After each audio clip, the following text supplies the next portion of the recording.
പറ്റിയത്? നേതാക്കന്മാരെന്തിനാ നിന്നെ ഇഷ്ടപ്പെടുന്നത്? നിന്റെ വാർഡിലുള്ള ജനങ്ങൾ നിന്നെ ഇഷ്ടപ്പെട്ടാൽ പോരായോ? അപ്പോഴാണ് ഈ കമ്മ്യൂണിസ്റ്റുകാരി മെമ്പർ പറയുന്നത്,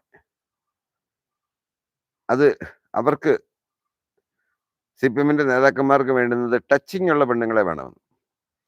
എന്ന് പറഞ്ഞു കഴിഞ്ഞാൽ കുടുംബത്ത് പറഞ്ഞ ടച്ചിങ് വിരുദ്ധ ഭർത്താക്കന്മാരുള്ള സ്ത്രീകളെ ഇവന്മാർക്ക് അത്ര പോരാ. അതൊരു പക്ഷേ ഏറ്റവും രൂക്ഷമായിട്ട് നിൽക്കുന്ന ഈ കമ്മ്യൂണിസ്റ്റ് പാർട്ടി തന്നെയാണ്. താഴെ തട്ടിലുള്ള ഞരമ്പ് രോഗികളെ മുതൽ എന്നോട് ചോദിച്ചതാണ് ഒരു പഞ്ചായത്ത് മെമ്പർ, മുൻ പഞ്ചായത്ത് മെമ്പറാണ് എന്നോട് ചോദിക്കുന്നത്. താഴെ തട്ടിലുള്ള ബ്രാഞ്ചിന്റെ നേതാവിന് മുതൽ ലോക്കൽ ഏരിയ നേതാക്കന്മാരെ വരെ ടച്ചിങ് അനുവദിച്ചു കൊടുക്കാൻ ഞാനൊരു വേശ്യയായിട്ട് പ്രവർത്തിക്കണോ എന്നാണ് ആ പഞ്ചായത്ത് മെമ്പർ എന്നോട് ചോദിച്ചത്. ആ കഥ ഞാൻ പറയുന്നുണ്ട്.